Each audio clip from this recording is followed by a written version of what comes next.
Turning our attention now to Bangladesh, where India and Bangladesh are gearing up for a high-stakes meeting in Kolkata to discuss the renewal of the Ganga Water Treaty, which is set to expire in 2026, with worsening water shortages affecting agriculture and livelihoods in Bangladesh's southwestern districts. Dhaka is pushing for a greater share of the dry season water flow.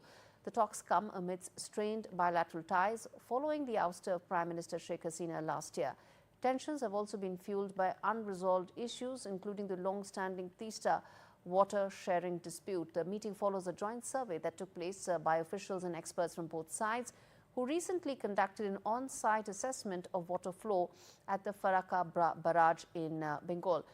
For more, let's of course get in Saurabh Gupta live from Kolkata to give us a sense of the importance of this meeting and also bring us up to speed, Saurabh, with what all that has happened so far. Well, you know, the team from Bangladesh has visited Farakka barrage, where, of course, they've done an on-site inspection, which is necessary for them also to be engaging in negotiations and discussions. Now, one of the things that stood out as far as the Ganga Water Treaty is concerned, that it was signed in 1996 for a period of 30 years. It's due for renewal in 2026. It was signed by the then Prime Ministers H.D. Devegowda and Prime Minister Sheikh Hasina of Bangladesh.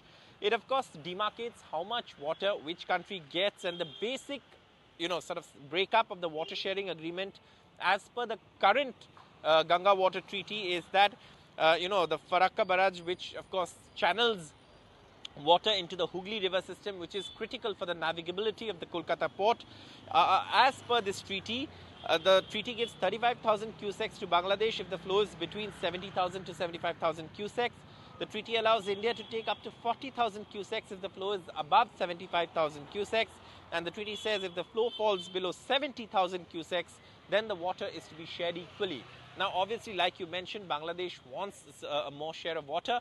But West Bengal Chief Minister Mamata Banerjee has already expressed her dissatisfaction with the Ganga Water Treaty, saying that, the Kolkata port is suffering.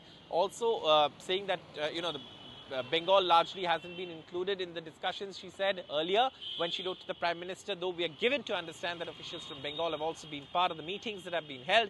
But eventually this will be signed between the two countries. But West Bengal remains an important sort of player in all of this, given the fact that the fate of the Teesta Water Treaty, that's also not been materialized. So obviously the Ganga Water Treaty is going to be an extremely important episode in the current, atmosphere of ties between India and Bangladesh. And if it can be renegotiated and re-signed, it will really be a fillip to, what is being seen as a bad period in India-Bangladesh ties.